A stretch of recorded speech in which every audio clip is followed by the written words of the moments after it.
en la conclusión de todo que nos amemos los unos a los otros, ¿no? De la misma forma que Él nos ha amado y el Padre lo ha amado a Él, ¿sí? Como en esa cadena de amor, ¿sí? Nos manda a que nos amemos los unos a los otros, ¿sí? Eh, ¿Por qué? Porque fuera de Él no podemos hacer nada y porque tenemos que ser parte de Él si queremos dar frutos, si queremos ser parte de la comunión a la que nos ha llamado, ¿no? La comunión con Dios mismo. Y el versículo 18 empieza con la realidad en el mundo, ¿sí? Eh, el mundo odia a Jesús, ¿sí? Si el mundo los odia, sepan que me odia a mí antes que a ustedes. Si ustedes fueran del mundo, el mundo amaría lo suyo, pero como no son del mundo, sino que yo los escogí dentro del mundo, por eso el mundo los odia, ¿no? Entonces, así como la realidad de la comunión con Dios y de ser hijos de Dios es hermosa y es eterna e infinitamente bella, la realidad al otro lado de la moneda es cómo, qué pasa en el mundo, ¿sí?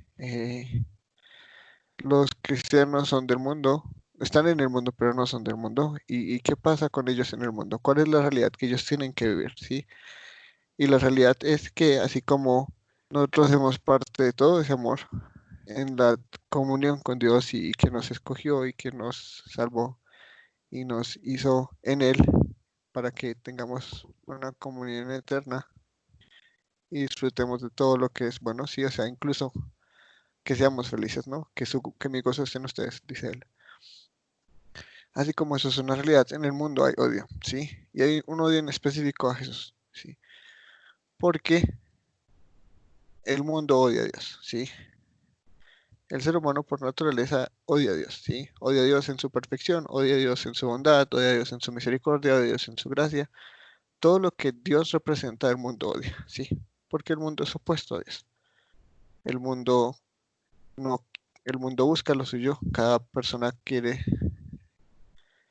eh, ser su propio Dios, cada persona busca su propia satisfacción, cada persona busca su propia felicidad, incluso si es la felicidad de otros, el costo y así, ¿sí? En el mundo va a haber odio, ¿sí? El mundo odia a Jesús y lo odia primero que ustedes, ¿sí? O sea, que el mundo odia al pueblo de Dios, que el mundo odia al reino de los cielos, no es algo nuevo, ¿sí? Porque odian a su rey, ¿sí? Y si odian al rey, odian a toda la población, porque la población representa el reino, ¿sí? Ese amor, esa obediencia, esa sumisión a Dios, ese deleite en Dios, ese vivir en Dios, ¿sí? Y no poder hacer nada fuera de él, ese ser parte de la vida, no es la realidad para el mundo, ¿sí? El mundo no es parte de la vida, el mundo odia la vida, ¿sí? El mundo odia a Jesús, el mundo, es más, lo vemos muy evidente en los evangelios, ¿no? Jesús eh, camina en la tierra, Jesús le hace bien a todo el mundo, Jesús cura a todo el mundo, Jesús predica a todo el mundo, sí, Jesús les abre o sea, Jesús es la revelación misma de Dios, ¿no? Juan lo dice desde el principio, Jesús es el verbo hecho carne, ¿sí? La palabra de Dios, todo lo que él ha hablado a través de toda la historia se revela perfectamente en Jesús, ¿sí? Todo lo que él caminó, todo lo que él dijo, toda su palabra era realmente Dios hablando, ¿sí? Todo lo que dijo fue lo que el Padre le mandó a decir. Sí, y el mundo lo dio, el mundo lo dio a tal punto que lo mató, sí, y lo va a matar, sí, la historia sigue en la crucifixión, sí. El mundo lo odia, los fariseos lo odian porque él condena el mal, sí, él es luz, el mundo es oscuridad, él es verdad, el mundo es mentira, sí, incluso Juan 8 lo dice muy claramente, ¿no? Ustedes son de su padre, el diablo, ¿no? El mundo es como la simiente de Satanás, ¿no? Y todo esto nos trae a una historia que todos conocemos, pero que usualmente no es muy detallada y es la caída del hombre, ¿no? Eh, esta enemistad existe desde que existe humanidad, prácticamente. Eh, sabemos que el hombre y la mujer comen del árbol, ¿sí? Y luego se enfrentan a Dios, ¿no? Les dice, ¿qué hicieron? Adán le echa la culpa a Eva, ¿sí? La mujer que tú me diste, que realmente es echarle la culpa a Dios, ¿no? Tú fuiste el que me la dio, entonces es tu culpa. La mujer le echa la culpa a la serpiente y Dios hace un par de juicios y un par de maldiciones, ¿no? Maldice a la serpiente, maldice la tierra, le da dolores de parto a la mujer, ¿sí? Y le da dificultad de trabajo al hombre. Y en medio de todo eso hay una promesa que no se toma con mucho detalle porque no es como lo más importante para muchas personas, pero es esta promesa, ¿no? Versículo 15. Pondré enemistad entre tú y la mujer, y entre tu simiente y su simiente, él te herirá en la cabeza y tú lo herirás en el talón, ¿no? Dios, antes de que Jesús viniera, ya lo había prometido, ¿no? Incluso desde el principio, ¿sí? El hombre cae, pero el hombre no cae sin esperanza, ¿sí? Incluso en el capítulo 4, el primogénito de Eva, que es Caín, sí, ella misma dice, he adquirido varón con la ayuda del Señor, ¿no? Entonces ella cree que Caín es esa simiente prometida, ¿sí? Eh, eh, Va a haber una persona, ¿sí? Va a haber una persona que va a acabar con la serpiente, ¿sí? Lo que hizo la serpiente no es el fin. Lo que hizo la serpiente, aunque va a herir y sí, ha seguido hiriendo a la humanidad desde entonces, no es el fin. Y en medio de todo eso, sí, aunque promete que él va a venir, ¿no? Que va a acabar con la serpiente, que le va a aplastar la cabeza, ¿sí? También promete una división, ¿sí?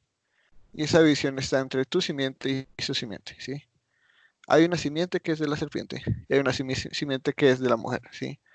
Y eso representa a toda la humanidad desde ese entonces hasta el fin de los tiempos, ¿sí? Hay personas que son de la adoptados por y son familia de Dios a través de la simiente de la mujer que viene a ser Jesús. Y hay personas que simplemente son simiente de la serpiente, ¿sí? Eh, eso existe y eso es una realidad desde el principio, ¿sí? Dios, en su infinita sabiduría, determinó que la humanidad no es una, ¿sí? La humanidad se divide en dos. La humanidad divide en los que son de él y la humanidad divide en los que son del diablo, los que son del mundo, ¿sí?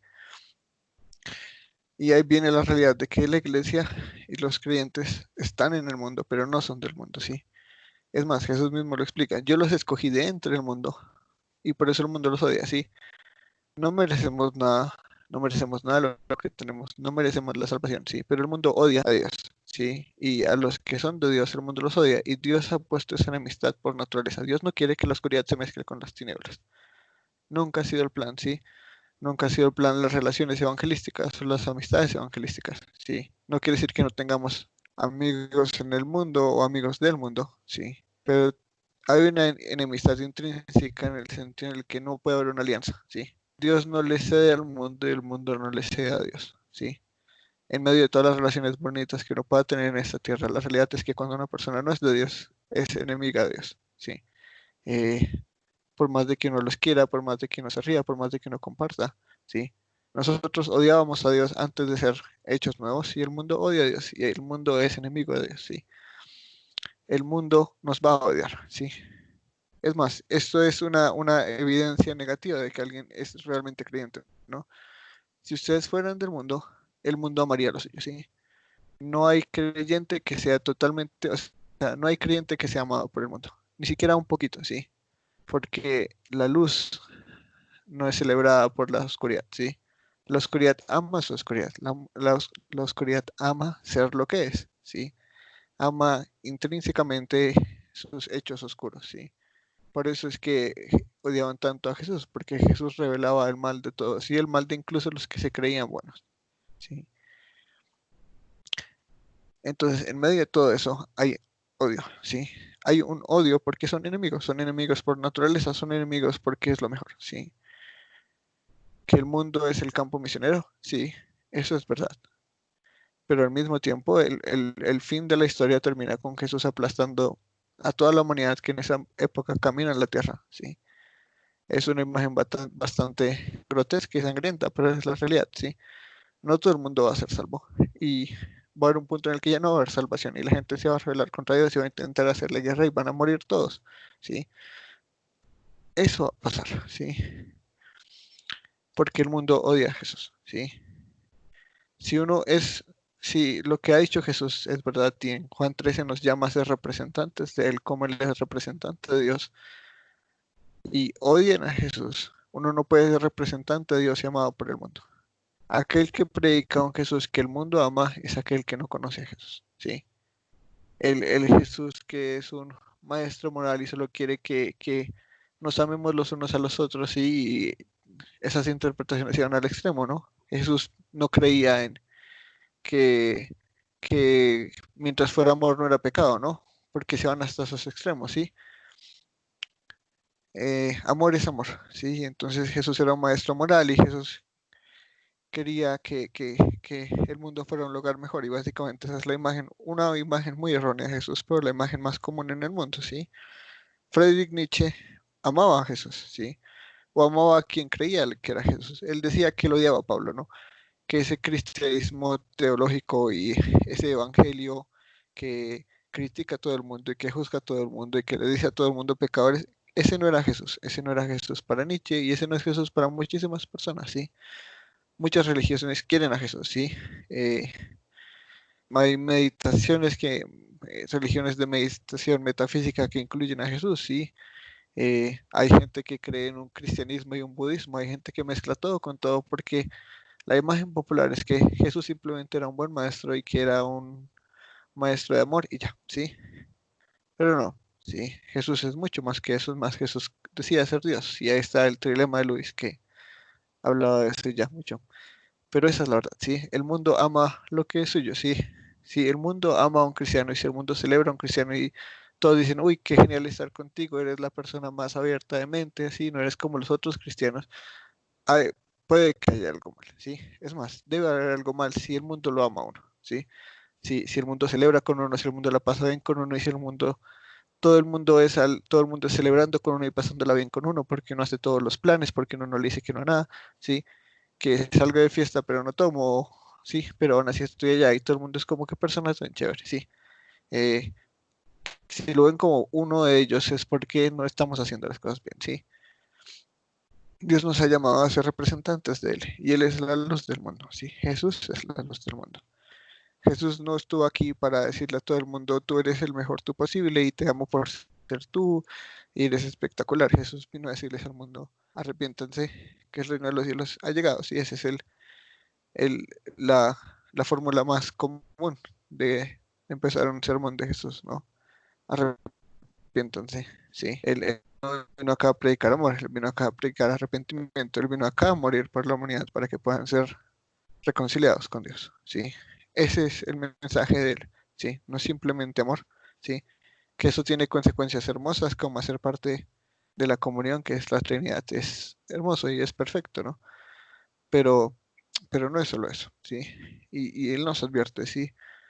Si son mis discípulos van a dar frutos, si son mis discípulos se van a amar los unos a los otros. Y acá hay una prueba negativa. Si el mundo los ama, no son mis discípulos. ¿Sí? Si ustedes son del mundo, el mundo va a amarlos. Si ustedes son míos, el mundo va a odiarlos porque me odió a mí primero. ¿Sí? Es odio, no es simplemente se van a disgustar con ustedes, no es simplemente se van a poner tristes con ustedes, es los van a odiar, porque lo odiaron hasta la muerte, ¿sí? Y lo vemos en todo lado, lo vemos en el mundo moderno, ¿no? Tristemente no en los países en los que vivimos, pero en la mayoría del mundo, sí podría decirse, sí hay persecución de cristianos, en la mayoría del mundo sí se odian, sí. Hay países que están buscando legislar el evangelismo como un crimen porque es intentar oprimir a las otras religiones como si el cristianismo fuera la única verdadera, ¿sí? El cristianismo es atacado por todo lado, por sus visiones, por su eh, machismo, por su falta de inclusión o por su poco entendimiento y por su odio, ¿no? Porque realmente el mundo lo describe como odio, ¿no? El Dios de la Biblia odia a la humanidad, cuando en realidad es en parte verdad, sí, en parte es más cierto que la humanidad odia a Dios, sí, y que en medio de eso él nos escogió, y eso es algo de lo que deberíamos siempre estar muy agradecidos, sí, porque de lo que nos salvamos no es algo de lo que uno se pueda salvar con fuerza de voluntad. Acuérdense de la palabra que yo les dije. Un siervo no es mayor que su señor. Si me persiguieron a mí, también los perseguirán a ustedes. Si guardaron mi palabra, también guardarán la de ustedes. ¿Sí? Entonces hay una realidad, ¿no? Y es que si persiguieron a Jesús, si odiaron a Jesús, si a Jesús lo humillaron, lo trataron de lo peor, si a Jesús lo dieron en sus corazones, si a Jesús buscaban matarlos, si realmente lo que nos dice Jesús es verdad, sí. Y un siervo no es mayor que su señor en el sentido en el que ahora nos llama amigos, sí. Ya no nos dice simplemente siervos porque es en ese contexto, ¿no? Ahora somos parte de su círculo íntimo, ahora somos parte de su familia, incluso porque somos adoptadas y aún somos parte de la comunión que él disfruta en la Trinidad, ¿no?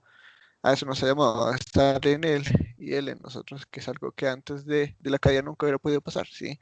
Es algo muchísimo más valioso, ¿sí? Pero eso significa que nos promete persecución, ¿sí? La iglesia va a ser perseguida. El reino de los cielos va a ser perseguido donde quiera que esté en el mundo, porque persiguieron a Jesús, ¿sí? Porque él buscaban todo el tiempo hacerlo caer, todo el tiempo buscaban eh, tentarlo, todo el tiempo estaban buscando una razón para matarlo hasta que lo lograron, ¿no? Y eso va a pasar, ¿sí? Pero hay una realidad bonita y es, en medio de todo eso yo los he llamado a representarme y a evangelizar, ¿sí? Y a enviar este evangelio por todo el mundo. Y aquellos que guarden palabra, aquellos que guarden la palabra que ustedes les van a dar, van a guardar mi palabra, ¿sí? Como ustedes la guardaron, ¿sí? Entonces, aunque hay una realidad negativa, y va a haber persecución, va a haber gente que va a guardar la palabra, ¿sí? Que va a continuar el mensaje. Y 2000 años después de esto ha pasado, ¿no? Seguimos guardando su palabra a través de sus discípulos y los discípulos de sus discípulos y seguimos acá, ¿no? Y también tenemos la revelación escrita, pero no es simplemente como una humanidad llena de odio, sino en el mismo mundo en el que se mueve el plan de odio a Jesús y de persecución a la iglesia, se mueve el plan de redención de Dios para la humanidad, ¿sí? Donde el mundo lleno de odio busca destruir a Dios y todo lo que es bueno. La iglesia de Dios, el reino de los cielos, se multiplica y crece y va a todos lados de la tierra a llevar las buenas nuevas y a salvar personas. ¿Sí? A través del mensaje más hermoso y espectacular, ¿sí? Hay salvación para el que se arrepiente.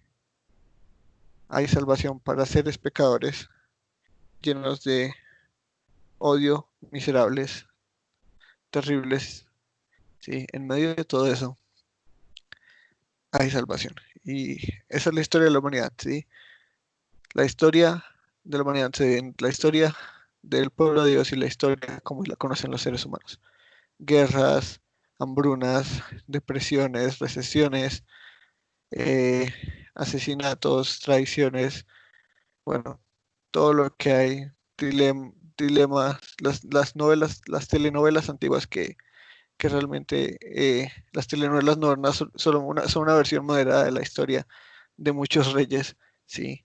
Eh, Incesto, poligamia, o sea, todo eso existe en la historia de la humanidad, pero en el otro lado de la historia existe el evangelio llegando hasta América, existe el evangelio llegando a China, a Japón, a lugares en los que no se conocía que existían personas, que ni siquiera se conocía que existían. Y, y se ve la misericordia de Dios en salvando personas de toda el tribu, lengua, pueblo y nación, como lo ha prometido, ¿no?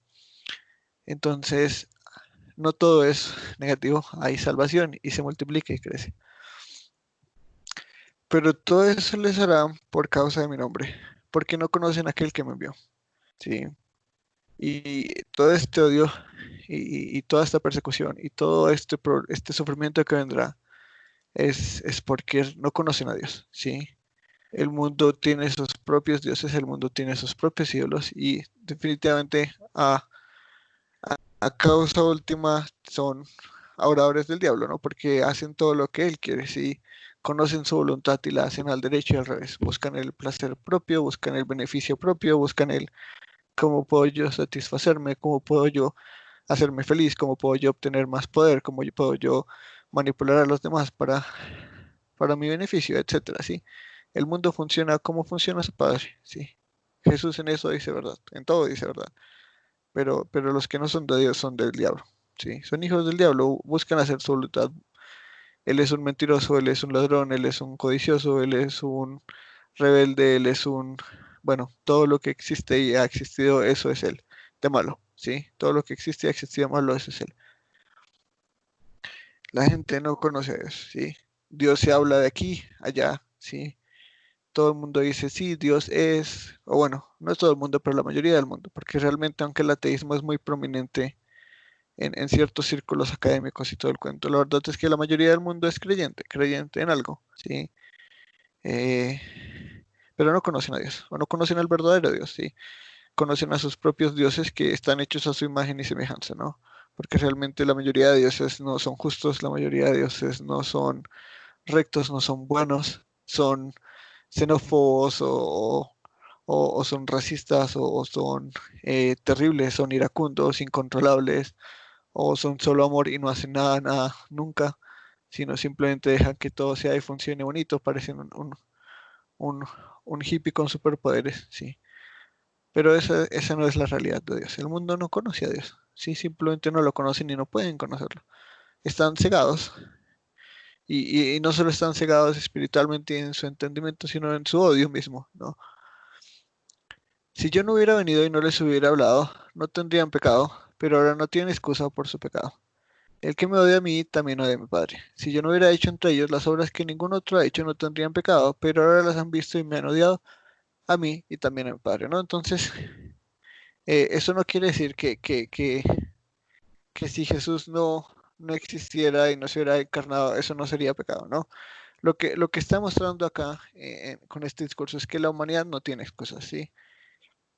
Mucha gente lo va a negar, ¿sí? Mucha gente va a decir, Él no es Dios, mucha gente va a decir, Jesús no es quien dice ser, ¿sí? Básicamente, o Jesús es un mentiroso, o Jesús estaba loco, ¿sí? O como dicen los judíos, ¿sí? Jesús era depende de qué judío le pregunte uno, Jesús era un profeta que se equivocó o era un hereje completo, ¿sí?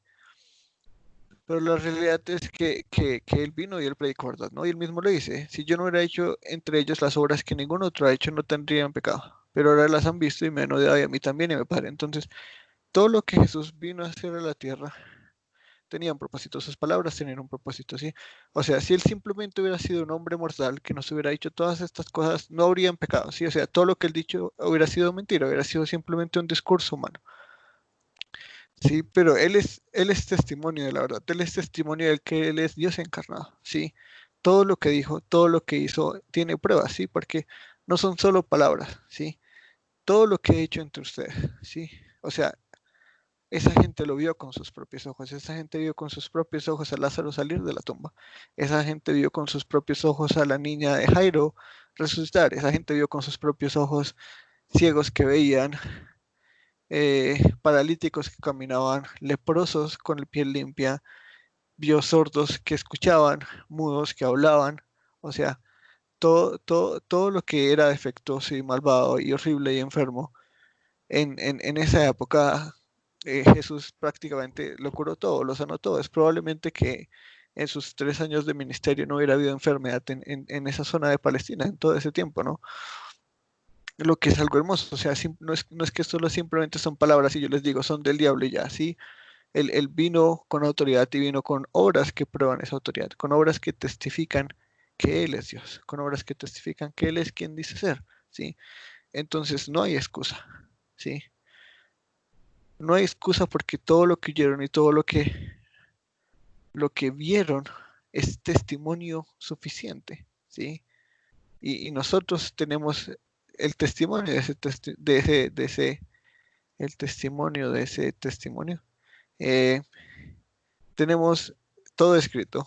Bueno, que Dios quería que supiéramos, no lo tenemos todo escrito. Juan mismo dice al final del libro que si todo lo hubiera escrito si todo lo que Jesús hizo en esos 3 años lo hubiera escrito en los mundos del libro, no serían capaces de contenerlo, ¿no? Entonces es muchísimo más que no conocemos, muchísimo más que algún día tal vez en el cielo podamos ver en película, en Super Full HD, pero, pero no hay excusa. La humanidad no tiene excusa. La luz del mundo vino, la luz del mundo les dijo arrepiéntanse, la luz del mundo testificó su oscuridad, ¿sí? Y ahora ha mandado a sus representantes a testificar, pero no hay excusa. no hay excusa por el pecado, no hay excusa para decir, es que yo no sabía, es que yo no sabía que Jesús era Dios, es que yo no sabía que eso era verdad, es que yo no sabía que realmente esto era malo, es que eh, eh, nunca había leído la Biblia, sí, o sea, no hay excusas para la humanidad, sí, la humanidad ya no tiene excusa, sí, Romanos mismo lo hace muy claro, sí, o sea, simplemente la creación es suficiente muestra, sí, la creación es suficiente testimonio de que Dios es, sí. Y la revelación especial, la Biblia, la escritura y el mensaje que ha pasado por tantas generaciones es un testimonio suficiente de que Jesús es quien dice ser, ¿sí? Después de 2000 años nos tenemos el cuerpo de Jesús, ¿sí? Y no es que no se haya intentado buscarlo, ¿sí? No es que los judíos no hayan intentado buscarlo por otro lado, o sea, si realmente los discípulos hubieran robado simplemente el cuerpo, los romanos, Nerón, toda la persecución, todos estaban en busca de lo mismo, ¿sí? Y no se puede buscar algo de lo que no hay, ¿sí? No se puede buscar un cuerpo que nunca terminó en una tumba, ¿sí? No se puede buscar un hombre que no está acá, sino que está en la presencia de Dios, ¿sí? Todo lo que pasó y todo lo que se vivió y todo eso que se expandió y la historia del cristianismo y cómo se movió y cómo cambió el mundo, cómo hizo a Europa, que era un país lleno de bárbaros, homosexuales, borrachos, polígamos, adictos a la guerra, una civilización prácticamente de las más mansas, entre comillas, ¿no? Porque también había guerra y la historia de Europa no es santa en ningún sentido, pero cambió la humanidad, ¿sí? Como instituyó la monogamia, como instituyó lo que va a llevar al romanticismo, que es una pésima idea, pero que existe, esa idea del amor a la mujer, del respeto a la mujer, ¿sí? Todo eso lo cambió el cristianismo. El cristianismo reformó a la humanidad como ninguna otra religión lo ha hecho, ¿sí? Y eso no es casualidad, ¿sí? Y no se acaba a pesar de todos los intentos que ha habido por acabarla, por alterarla, por cambiarla, por tantos falsos maestros, tantas cosas. La iglesia se sostiene porque Dios la sostiene. Y la escritura se sostiene porque Dios la sostiene en todo ese proceso, ¿sí? Des- Después de 2000 años tenemos más testimonio de lo que dice el Nuevo Testamento que cualquier otro libro antiguo en la historia de la humanidad, ¿sí? Dios es fiel. La humanidad no tiene excusa. Simplemente no la tienen. Él ya vino, habló y reveló todo. Sí, él no es un simple humano y hizo todo para comprobar que no era un simple humano. Sí. Y todo esto muestra que ese odio que tiene la humanidad por Jesús es porque odian al Padre de Jesús. Sí. Ellos ven las obras de Jesús en toda su gloria y en la mente de ellos la causa última es crucificarlo. No queremos ver a este Señor con vida. No queremos a este Dios misericordioso que viene, no queremos, lo queremos muerto. Estamos cansados del bien, sí. Estamos cansados del bien porque el bien no es lo que nosotros queremos, sí. Juan 6, el bien no es que Él nos va a alimentar todo lo que queremos siempre, sí. El bien es que Él va a tener misericordia, pero nos va a pedir, síganme, tomen su cruz y síganme, coman de mi cuerpo y beban de mi sangre, no van a poder seguirme, sí. No es simplemente actos vacíos, son actos con propósito. Y lo que quiere es que nos arrepintamos, sí. Como lo dice el Salmo 51, un corazón contrito tú nunca vas a rechazar. Un corazón constrito y humillado. Lo que Él quiere es arrepentimiento. Sí, lo que Él quiere es personas arrepentidas, pero la humanidad quiere matarlo, sí. Y la humanidad intenta matar a Dios de todas las formas posibles, sí. Todos esos ataques contra la vida humana, todas esas guerras, todo ese odio, todo ese cambiar la biología humana porque queremos atacar directamente a Dios y todo lo que la humanidad hace es en últimas un ataque y una muestra de Dios a Dios. Si no nos gusta tu diseño, nosotros lo haríamos mejor. No nos gustan tus cosas, nosotros lo hacemos mejor. No nos gusta lo que tú nos dices, nosotros lo haremos mejor. ¿Sí? Todo es un ataque en todo lo bueno que hizo Dios. Todo lo que Dios en los 7 días de creación llamó bueno, la humanidad se ha encargado de hacerlo y llamarlo malo de todas las formas posibles. ¿Sí? Eh, y a eso se dedica, porque simplemente odian a Dios, simplemente de su corazón fluye odio hacia Dios. Y eso se refleja en odio hacia Jesús y eso se refleja en odio hacia la iglesia. Pero ellos han hecho esto para que se cumpla la palabra que está escrita en su ley, ¿sí? No odiaron sin causa, ¿sí? No había razón, no había justificación, no había juicio racional por el que Jesús debe haber sido crucificado en esa cruz ese día. Ni Pilato, ni la esposa de Pilato, ni muchos guardias, ni muchas personas, sí, probablemente Nicodemo están entre esas personas, y Simón de Sirene, que fue el que cargó su cruz, o Simón de Arimatea, que fue no, ese es José de Arimatea, creo que es, el que prestó la tumba, ¿no? O sea, muchas gentes, muchas personas eran conscientes de eso, pero a la humanidad no le importa, la humanidad quería matar a Dios, ¿sí? La humanidad creyó triunfar en crucificar a Jesús, ¿no? Y se burlaban en la cruz y hacían chistes y le decían, bájate de esa cruz, eres todopoderoso. O sea, el odio de la humanidad por Dios es increíble y es terrible y es bobo, ¿no? Porque la única fuente que realmente puede salvarnos, la única fuente que nos puede dar gozo y felicidad es la que rechazamos, es la que odiamos, ¿no? Cuando venga el Consolador, a quien yo enviaré del Padre, es decir, el Espíritu de verdad que procede del Padre, él dará testimonio de mí. Y ustedes darán testimonio porque han estado junto a mí desde el principio, ¿no? Entonces, en medio de todo esto, porque desde el capítulo 13 él ya les dice cómo me voy, ¿no? Eh, y no voy a estar más con ustedes. Físicamente él no va a estar más con ustedes y no ha estado con nosotros desde entonces, ¿no? Pero nos prometió un consolador que nos va a hacer parte de esa comunión en la que él está, ¿sí? El otro consolador va a venir, ¿sí?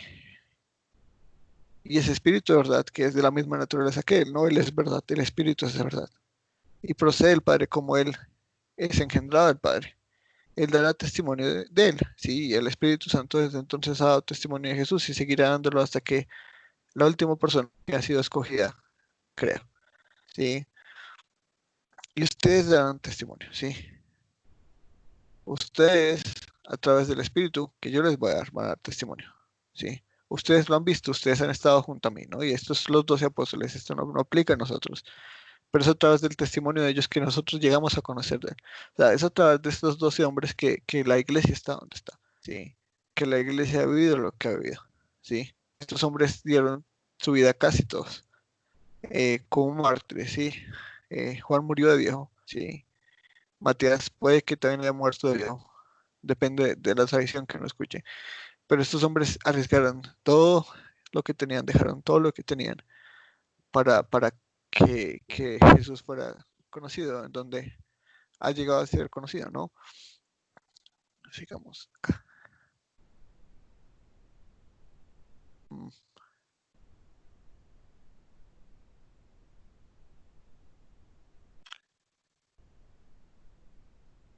Estas cosas les he dicho para que no tengan tropiezo, ¿sí? Entonces, todo lo que ha pasado acá, todo es de Juan 13, todo es de, van a ser representantes míos y como representantes van a humillarse y servir a los demás, ¿sí? Lo de, en medio de todo esto me voy a ir, pero les voy a dar el consolador y en medio de todo esto soy la vid verdadera y si están en mí, van a ser parte de toda esta comunidad a la que las he llamado, a la que los he llamado, porque ese es el fin último, ¿no?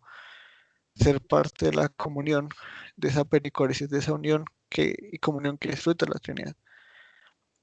Eso es vida eterna, ¿sí? No es simplemente vivir para siempre, es tener la vida más excelente, ¿sí? Es esa comunión eterna con el ser eterno. Estas cosas les he dicho para que no tengan tropiezo, ¿sí? Nos da testimonio, porque va a haber dificultades, porque va a haber dolores, porque va a haber sufrimiento, porque va a haber angustia, porque va a haber incredulidad, ¿sí? Jesús no nos dejará herido, ¿sí? Dios no es un Dios de los salve, vean qué hacen, ¿sí? Ustedes tienen que tener sus propias fuerzas, buscar sus propias salidas, tener sus propias luchas, ¿sí? No, Dios nos ama realmente, ¿sí? Y sí nos promete dolor y sí nos promete sufrimiento y nos lo promete porque nos ama, ¿sí? Nos promete que nos va a disciplinar, nunca nos castiga, ¿sí? Porque los hijos de Dios nunca son castigados, pero son disciplinados y eso nos lo promete porque nos ama, ¿sí? Y en medio de todo ese amor están todos estos hermosos pasajes. Todas estas cosas ya les he dicho para que no tengan tropiezo, ¿sí? Va a haber muchas ocasiones y muchas tentaciones para tropezar. Pero si escuchamos su palabra y si escuchamos todo lo que nos dice, no vamos a tropezar, porque tenemos una seguridad enorme en Jesús, una seguridad enorme en el Consolador que nos envió, el otro Consolador, en el Espíritu Santo, una seguridad enorme en que Él nunca nos va a abandonar, en que sus ovejas nunca, nadie nunca las puede sacar de su mano, sí, nadie. Las ovejas que el Padre le daba al Hijo, el rebaño de Dios, el reino de los cielos, nadie lo puede apartar de Jesús, nadie. Sí, en todo eso hay consolación, en todo eso hay alguien que intercede por nosotros, ¿no? Porque después de todo, consolador no es simplemente un término de que el que nos consuela y nos hace sentir mejor, es un abogado, es alguien que intercede por nosotros, alguien que nos defiende, alguien que lucha nuestras luchas, ¿sí? O sea, es que Él lo vivió todo lo perfecto que nosotros nunca vamos a vivir para que podamos ser justificados en Él, ¿sí? Y está intercediendo por el Padre todos los días por nosotros, eso nos dice Hebreos, ¿no? Entonces, en medio de todo esto, Él es fiel, ¿sí? Él no nos va a dejar sin palabras, ¿sí? Él no nos va a dejar a la deriva, no nos va a dejar, pero ¿por qué? Sí, Él nunca nos deja así, ¿sí? No nos va a dar la respuesta específica que queremos siempre. Job es un testigo de eso, ¿sí? Job era el más santo de todos los santos en esa época, el más justo, como lo escribe el mismo libro, ¿no? Y al final lo único que dice es, mis ojos ahora te ven. Si antes había escuchado de ti, pero ahora mis ojos te ven, ¿sí? Eso es lo que pasa, ¿sí? Es que hay momentos en los que Él simplemente nos va a decir, yo soy Dios, confía en mí, ¿sí?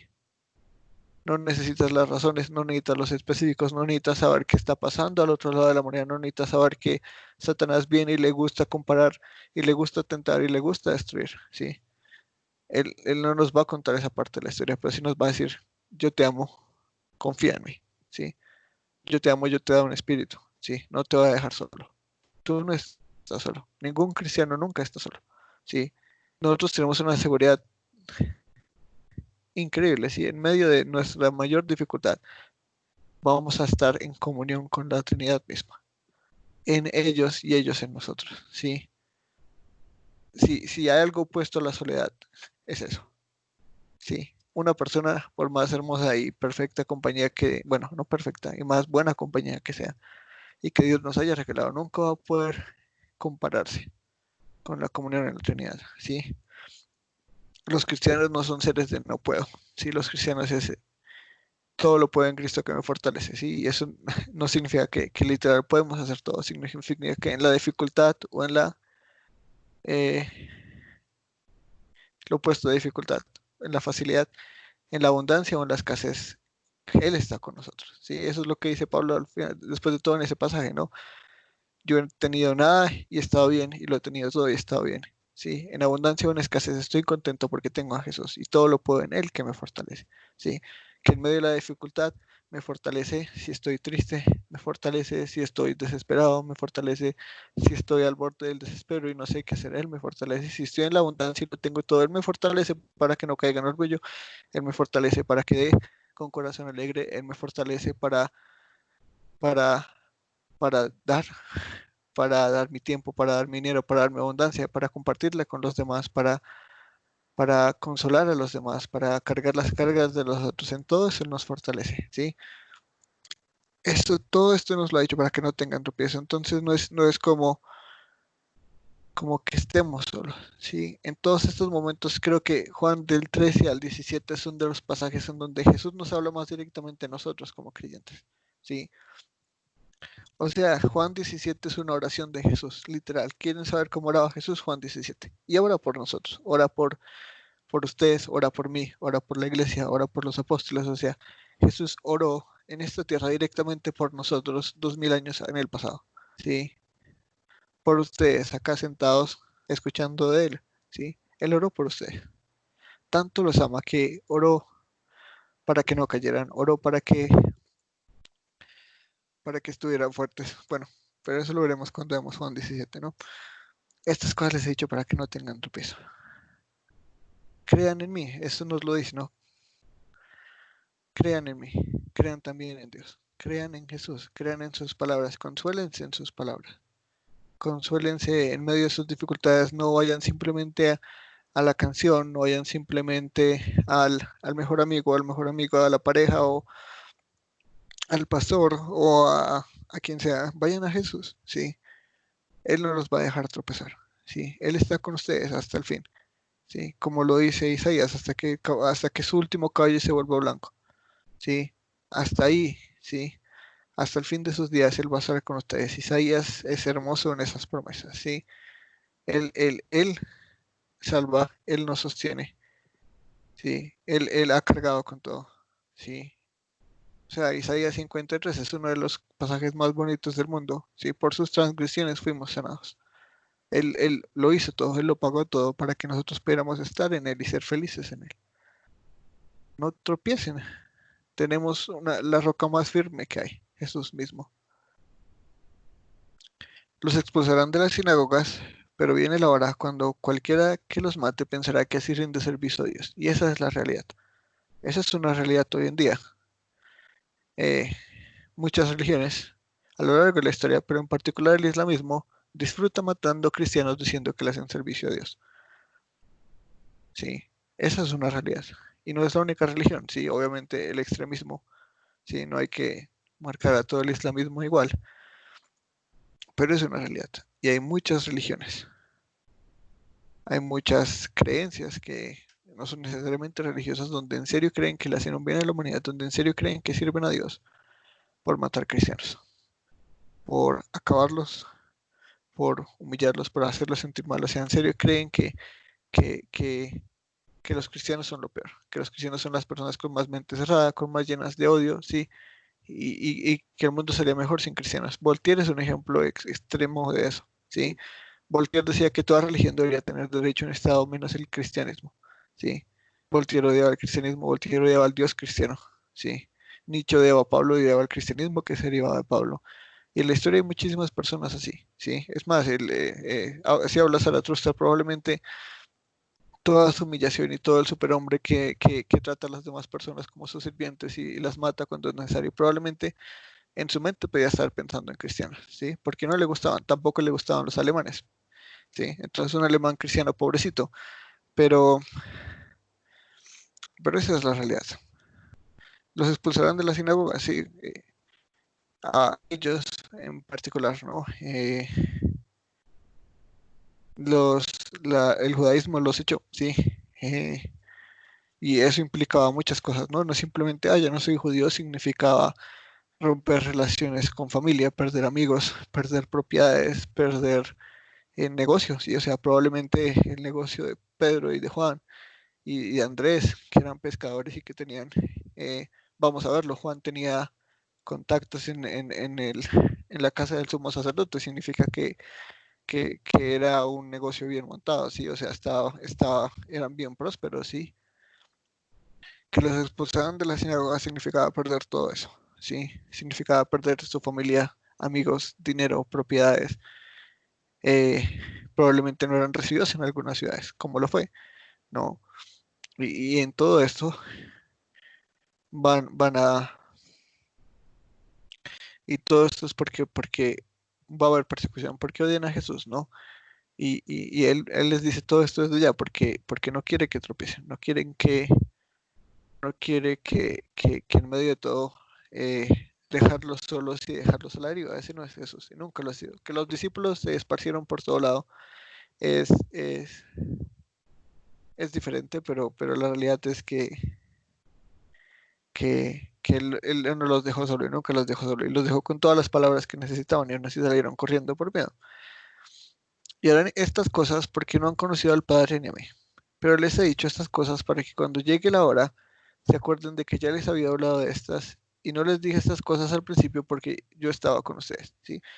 Entonces va a llegar un momento, todo esto va a pasar, ¿sí? Y les dejo todo esto para que se acuerden, porque cuando llegue la hora, o sea, cuando él ya no esté con ellos, él les va a recordar todo esto, ¿no? Y en medio de todo esto, van a recordar todas estas palabras, ¿sí? Se esparcieron, tuvieron miedo, pero todo se reconcilió y la iglesia se formó, ¿no?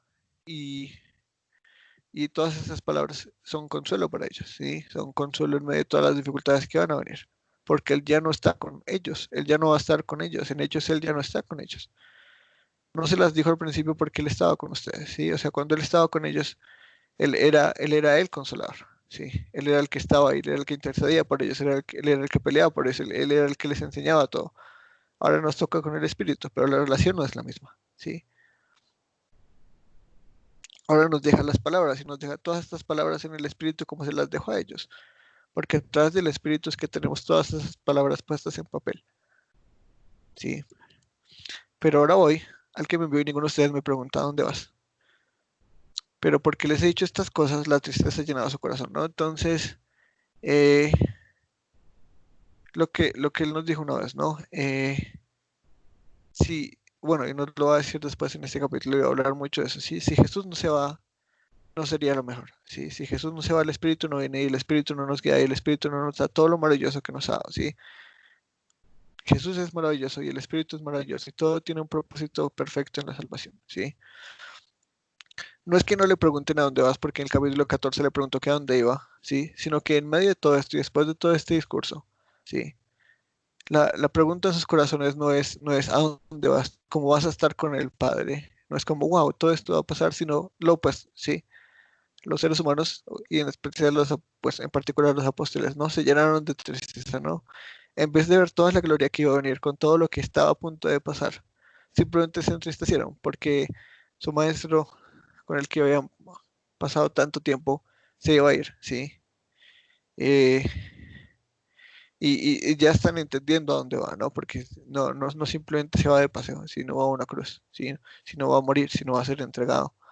Eh, pues vemos que la reacción no es la mejor, ¿no? Porque Pedro termina cortándole la oreja a un siervo del sumo sacerdote, pero, pero ya están empezando a entender todo esto, ¿no? Y en medio de todo esto ya está empezando a entrarles la tristeza, porque ya van entendiendo y van viendo las cosas diferentes, ¿sí? Todo lo tenían, mientras Jesús estaba con ellos, todo estaba perfecto, no les iba a pasar nada, ¿sí? Pero ahora él ya no va a estar, ¿sí? Y vamos a ver que ellos ni siquiera realmente tenían entendido que iba a resucitar, ¿sí? A pesar de que se los dijo muchas veces, para ellos ya estaba muerto, ¿sí? Incluso cuando María Magdalena va a la tumba, va y le dice a los discípulos cómo se robaron el cuerpo, ¿sí? O sea, tan faltos estaban de entendimiento que ni siquiera lo habían escuchado. Los judíos estaban más pendientes de eso y le dijeron a Pilato cómo darnos una guarda porque probablemente se iban a robar el cuerpo, ¿no? Ellos sí estaban pendientes y escuchando. Los discípulos estaban en otro cuento llenos de miedo y de temor y de tristeza, como lo vemos acá, ¿sí? Y ahora en vez de preguntarle en el capítulo 14, ¿cómo a dónde te vas? ¿Sí? Y toda la gloria que ha de venir con la crucifixión, la resurrección y todo lo que viene después de eso, solo piensan en vamos a perderlo, se va a ir, vamos a estar solos, ahora qué va a ser de nosotros, ¿sí? Y no solo eso, sino que en medio de todo ahora nos van a perseguir, ahora nos van a matar, ahora van a pensar que le hacen servicio a Dios, nos van a odiar. O sea, el mundo de ellos ha cambiado y va a cambiar completamente y no pueden evitar sino sentir tristeza, así no pueden ver la gloria que ha de venir, no pueden ver lo que dice Pablo en 2 Corintios, ¿no? Esta aflicción momentánea no es digna de ser comparada con la gloria que ha de venir. Ellos no pueden ver eso en este momento. Ellos no pueden ver la gloria de la crucifixión, ellos no pueden ver la gloria de la cruz, ellos no pueden ver la gloria de la salvación. Ellos ven que Jesús se va a ir, ¿sí? Ven que uno de los mejores amigos con los que han convivido con 3 años, que es Juan Iscariote, ahora va a bueno, terminó yéndose y ahorita en un par de horas lo van a ver entregar a Jesús. Eh, el shock de Juan, que es el único que en este momento sabe lo que está pasando, ¿sí? El shock de los discípulos que no entienden y ahora van viendo todo lo que va a pasar y no tienen el fin de la historia como nosotros, sino que en este momento, una hora muy temprano, por ahí ya es medianoche, 1 de la mañana, eh, cansados, han vivido tanto con Jesús y ahora todo el mundo de ellos va a dar un giro de 360 grados. Y en medio de todo esto, el Espíritu Santo no va a llegar sino hasta Pentecostés. O sea, todo este tiempo es un tiempo de incertidumbre, de tristeza, de persecución, de miedo, ¿sí? Y el corazón de ellos se siente triste, el corazón de ellos no ve lo importante, ¿sí? Él va a ir al que lo envió, él va a ir al Padre y ninguno de ustedes me pregunta dónde va. Sí, la primera vez en Juan 14 sí le preguntan a dónde va, sí, esta vez no. Esta vez simplemente se llenan sus corazones de tristeza y ven el mundo. Ven lo momentáneo, ven la realidad transitoria, ven que todo va a cambiar y que va a haber, que probablemente van a perder sus vidas y no solo eso, sino que ahora ni siquiera van a tener a Jesús, ¿sí? y mucho de lo que ha dicho no lo entienden. Y por eso nos dice que les deja estas palabras para que eh, cuando llegue la hora, puedan acordarse de todo esto, puedan descansar en todo eso y no tropiecen, ¿no? Pedro va a tropezar, todos los discípulos se van a separar, todos los discípulos se van a ir, eh, se van a dispersar, se van a terminar uniendo y vamos a ver una historia muy bonita de reconciliación. Incluso después de la resurrección todavía había duda, todavía hay incertidumbre y, y- y terminaron siendo los apóstoles, ¿no? Eh, 11 de ellos, ¿no? Porque el 12.º llega después, pero terminan siendo de las personas más importantes, si no las más importantes para lo que tenemos hoy en día como cristianismo, ¿no? Eh, la Nueva Jerusalén tiene 12 pilares con los 12 nombres de ellos, ¿sí? No son cualquier cosa, ¿sí? Pero no fue fácil para ellos, ¿sí? Y en estos momentos lo que se viene ya es el fin, ¿no? Después de esto viene el último discurso, la oración de Jesús, y en el capítulo 18 ya empieza el juicio, ¿sí? Y, y aunque esto lo vemos en un par de horas, también fue un par de horas para ellos, pero un par, ¿sí? Un par de horas en las que si esto no hubiera existido, es más, si Jesús no hubiera dicho la verdad y no les hubiera dicho, yo no voy a dejar que nadie los tome, bueno, si ustedes están seguros en mí, probablemente no hubiera sido la misma historia que conocemos hoy en día, ¿sí? Y aquí vemos la fidelidad de Jesús y la certainty, la seguridad de sus palabras, de su testimonio, de quien dice ser, ¿sí? Y entonces podemos descansar en nuestros momentos difíciles, ¿sí? Él es fiel, ¿sí? Jesús es fiel.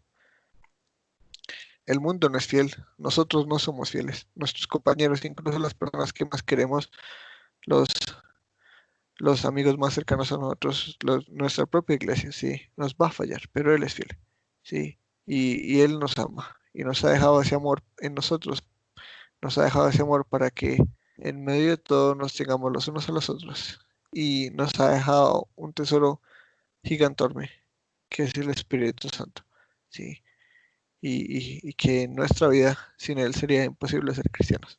Sí, sí, el costo de seguir a Jesús es inmenso. Sí, el costo de seguir a Jesús no es fácil.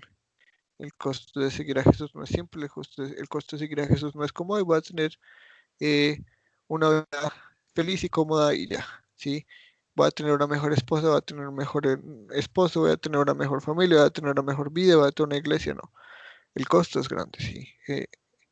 Sí, si alguien dice que el costo de seguir a Jesús es pequeño, no es porque no conoce el costo, sí, o sea, la vida es el costo, en muchos casos, sí. Eh, odiar nuestra vida en este mundo es el costo, sí. No odiar nuestra vida siempre, porque en el otro, en la nueva tierra, vamos a vivir eternamente y valorando nuestra vida eterna, que es en Él, sí. Pero hay muchas cosas que tenemos que odiar en este mundo, y eso incluye nuestra vida muchas veces, sí. Eso incluye negar nuestra vida por seguirlo a Él, por afirmar que Él es, por perder amigos, perder familia, perder oportunidades, perder trabajos, sí, el costo es ese, sí, pero la recompensa es Él y no hay recompensa en el universo más grande que Él mismo, sí. Y todo esto lo hizo para que su gozo pueda estar en nosotros y nuestro gozo pueda estar completo, sí. Él ya lo tiene todo. A Dios no le falta nada, Dios no necesita nada.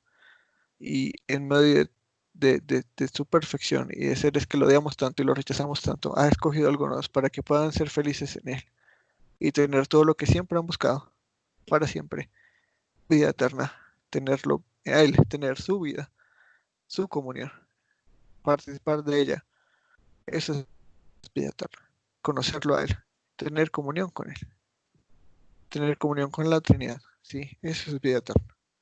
No es simplemente vivir muchísimos años o vivir para siempre, porque no puede vivir para siempre, puede ser vacío. Pero esto es lo menos vacío que existe. El costo es alto, la recompensa es infinitamente mayor. Y hasta aquí llegamos por el día de hoy.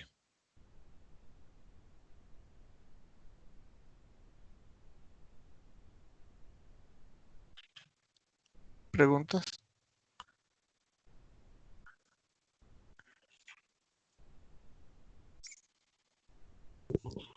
Hola, hola.